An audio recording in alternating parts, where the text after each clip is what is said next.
and welcome back to the podcast.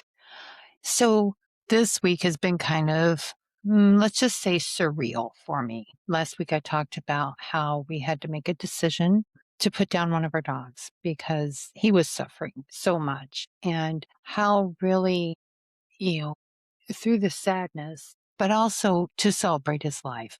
And while we're still moving through that, because it's only been a week, and grief takes time to process. And I think that's really one of the things I just wanted to come back and say when we are going through a loss, be it a pet, a spouse, a friend, or even the separation of a friendship or a partnership from a coworker or a job. There's different types of separations and different types of losses. I guess is what I'm saying here. And they all have their own form of grief. And sometimes it's anger, and sometimes it's deep sadness, and you feel this loss of love and connection. And while Dakota's not with us, I still feel his presence here, and I still go into certain rooms like his bedroom, and I still expect to see him laying there on the floor snoozing, and or in the living room, looking out the front door window, getting ready to bark, or kind of half expecting him. He had a really, really sharp bark that would just crawl under my skin. It was just so sharp.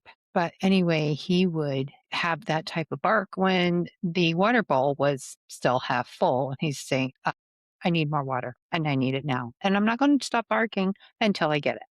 So I still expect those things, and missing those barks, if you will, or seeing him in the bedroom laying down snoozing, or in the living room looking out the window, or even, fixing his meals and giving him his pain meds 3 times a day. So it still feels very surreal. And during this whole time, we also experienced the full moon, right? And while I do miss him, there was a theme that has, for me anyway, that has just been really reoccurring before we made that decision. And like I said before, I knew it was coming. I could feel it. I could see it. But even through all of that, there was a reoccurring theme for me, a word that kept popping up more and more. So with that, I'm going to tie that into my human design. So I'm a 2/4 emotional projector. And my motivation, surprisingly, because I went back and I looked at it again, is hope. And then I started doing a little bit of a deeper dive on this. And I wanted to share this with you because I wonder sometimes if we use hope in a way that says, let's see, what's a good example? You know, I hope I get this pay raise this year. It's kind of like you are surrendering your power, if you will, to another outside external entity to fulfill that. And it can be a monetary thing. And I kind of hope this makes sense. It does here in my heart. And it's been sitting with me, honest to goodness, all week long. And as I thought about this week of really what I wanted to talk about on the show, hope kept coming up for me on repeat. I have tremendous hope in all things. My hope is within myself. My hope is with other people, not to make me happy or things like that, but hope for other people to start to look within themselves for their answers, for their self-worth, for their love of themselves, and not the external world, because we're not going to find it. So my hope is with the change within us that we all have the opportunity to when each of us are ready. And how do you know you're ready? Sometimes I'm not sure I can answer that for you. And other times I'm just like crystal clear. If we're talking about a subject, a healing around loss, grief, self-abandonment, childhood wounding, relational abuse. And if you were in a room with me and I asked you, what brings you here with me? What's the first thing that comes up? I would say your hope. you may not recognize that as being hope, is that you can heal this wounding that you've been carrying around with you for so very long. And then there's hope that I also use in the way of trust within myself, trusting my intuition, trusting my internal guidance system, not my mind. My mind is going to say, nope, nope, we're not going to do that. We've talked about this, right? The mind tells us stories. The mind's there to keep us safe. The mind is telling us from experience of what we can and can't do, because when the mind says, no, no, no, we don't want to do that, there's some, that can be really kind of scary. There's some fear there. And I recognize that. I have that myself. But I think also if we can look at that saying, okay, I have some fear about working on this, like we said, childhood trauma, childhood wounding, and what I don't want to feel. That's fearful to me. I would say a couple of things. If it's coming up for you about an experience that you had in your childhood, that is a signal that you want to start looking at that. And that's probably where you want to start on your healing journey. And let's talk about that fear piece just for a minute. And I think we all have some sort of fear around certain experiences, new opportunities, things of that nature. And when we say, I'm too afraid to do that, I have too much fear, I can't do it, can we change that a little bit? And I do this myself. For example, when I started this podcast, I had a tremendous amount of fear. And it took me, so I went and I bought the equipment. I knew I wanted to do this. I knew I needed to do this.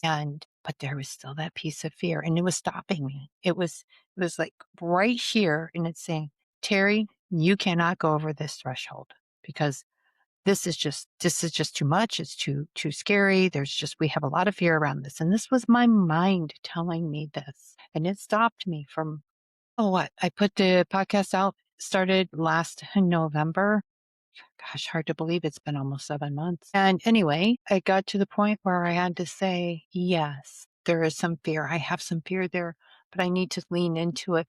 I need to move into the fear. I needed to move into the fear and through the fear to get to the other side and look back, and it's like, it's okay. I'm okay. And there was nothing to fear. It was not the fear my mind was telling me about, but also I recognized that fear, and I started using a phrase that, yes, a part of me does have some fear, but this other part of me that is really wanting to do this thing, to try this new job, to have this new relationship, to try on maybe this whole new ward that's just so different from what you've already worn. And you're like, oh gosh, what are people going to say? I really like it, and I'm really afraid of what they're going to say and what they're going to feel. And I'm going to feel really kind of exposed and vulnerable. Can you say, yes, I have some fear around this, accept that, love yourself for that, and move through that? And within moving through that and moving through the fear, accepting it, loving yourself, there's a trust, there's a hope. And within yourself, that's the biggest thing here. And like I said, this whole week, the word hope has just been resonating so much with me. And it's like, wow. And I know that's part of my human design. And I use the word hope a lot. When I started thinking about it this week, it's like, I use the word hope a lot. I mean, like a lot. And even before I knew about human design, as hope was always in my vocabulary. And when I started looking into that, when I say looking into, I mean really looking within myself. Even this morning when I was planting some more flowers, this just kept rolling inside me.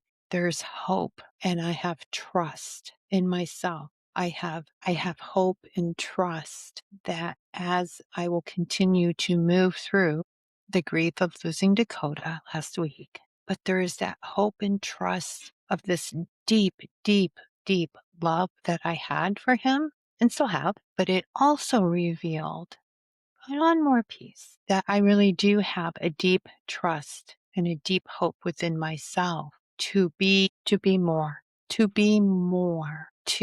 reach for the stars. And that might not feel safe for you, and that might feel a little scary. Acknowledge that and say, yes, part of me feels that.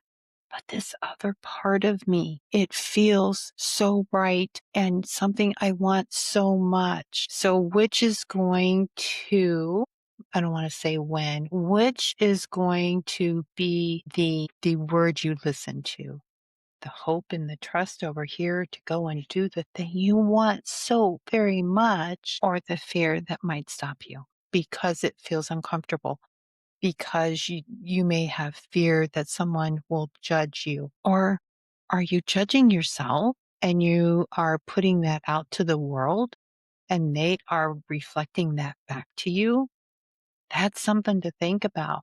And I bet you if I really stopped and give it some consideration, I probably did that to myself for a lot of years. And when I started, again, going back to when I first started my healing journey, I uncovered so much. And when I say so much, I uncovered and started the healing journey of what I was ready for, where I wanted to start. And it felt like a lot.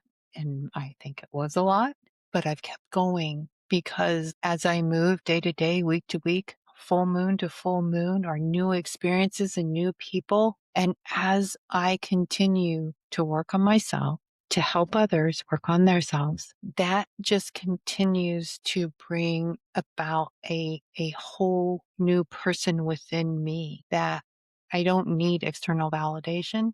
I don't need someone to make me feel worthy. I have worth. You have worth. You have hope. If you, I'm hoping you can just feel that. See, there's that word hope. I use it a lot. I use it a lot, but I hope you can feel that in your heart, in your gut, and trust. Hope and trust. But as I talk through this, is there a word or was there a theme for you that kind of came up on repeat this week that just kind of kept rolling around? And you're like, where is that coming from? Let's take a look at that. What was the one thing that kind of was like a synchronicity or something that kept coming up for you all week? Like I said, I think part of this came for me from Dakota when we lost him. And I think a lot of this also came from the full moon this past week. And I also think a great deal of it was I was ready to make that next step of expansion within myself. And that's where the hope kept coming up on repeat. The trust kept coming up on repeat. And dare I say it, the surrender kept coming up on repeat. And we kind of use surrender as in some fashion, we use it in a very negative way. Like we're surrendering to our circumstances. We're surrendering to an outside force, a person. I'm talking about surrendering to yourself to release the controls that you've been holding on to and allow your body, your heart, your gut to guide you to surrender to that. And yes, that can be scary. If we work together on this, we take a look at your human design. We see what you are is it a generator, a manifester, a manifesting generator, a reflector, a projector. And then we look at your authority. Then we look at your strategy. And when we look at those three pieces, that's where we start because that's a lot to take in. And we let that just we talk about it. I tell you what I see in your human design. And I ask you some questions, how does that feel? What comes up when we talk about, what's a good one? What is a good one? Because I have this and I watch myself sometimes. It's like, we talked about that fear, right? It could be fear of the past repeating itself, on repeat. I don't want to do this thing because of what happened last time. And the past is going to repeat itself and going to repeat itself and going to repeat itself. we all have all the things in human design. Some of them are defined. Some of those pieces of human design is defined, and some are open. And we would go through all that. And as you consider and contemplate and let all these pieces sit that we talk about, you can kind of see a pattern of what you may or may not do, how you feel. One of the things that I have is called design sense. And I think I mentioned this way back when on an earlier podcast. My design sense is touch. It's tactile. And I can't tell you how many times as a small child I got in trouble for reaching out to touch stuff.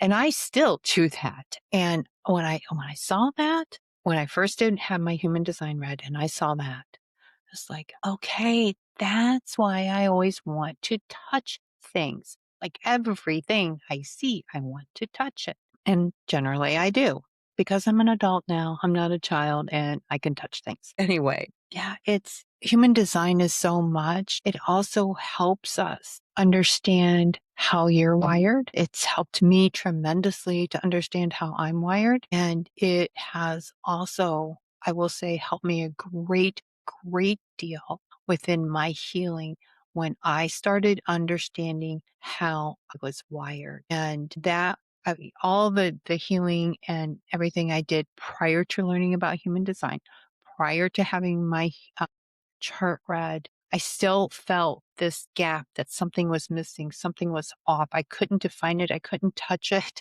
I could sense it that there was something else. And when I came across human design, and like I said, when I had my first reading and then I started studying it and it really helped for me to understand myself and why I feel the way I feel sometimes, how I react sometimes. Sometimes it helps me to understand that bitterness that I feel because projectors feel bitterness when they are out of alignment. And yeah, we do. We definitely do. And where you are at your most creative, it sounds kind of ambiguous, but there's so much to it. And we want to take it in stages and layers and we incorporate the human design with your healing of what you are ready and wanting to release and healing those energies and moving them out.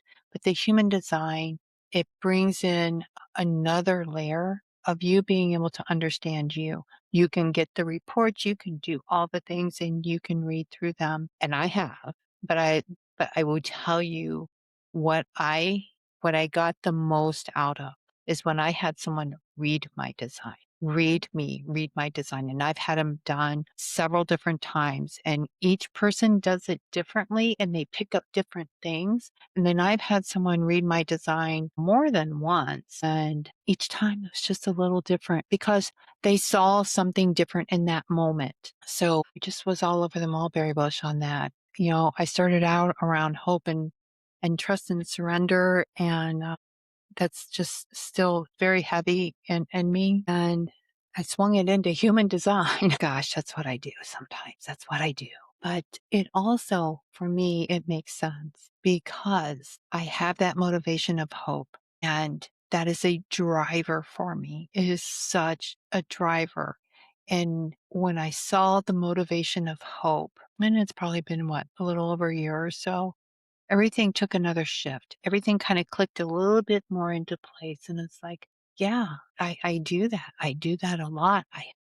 I see hope in the world. I see hope in our culture in a way that will shift from where we are now to a much better place for everybody, every single person on the planet. And that is my hope for the planet and for you too. So I'm going to end it here. I hope some of this made sense. If you are curious about your human design, let me know and I will send you a link. You can run your chart. And if you're curious about it, you know, a little bit further after you kind of let that sit, you'll contact me and I can, you know, sit down with you and go through it. I'm getting closer to getting my website done. I actually truthfully just looked at it not too long ago and it's like, wow, I really need to work on this. but there is a link on my human design website for you to run your chart. And I can put I will put the website in the show notes as well. And then there's also a place there where you can schedule a call with me and we can go through that and see how your human design is intertwined and connected with any of the healing that you're considering doing. So that's it for now. I hope y'all have an amazing week and I'd love to hear from you. What was your reoccurring theme or synchronicity or word this past week?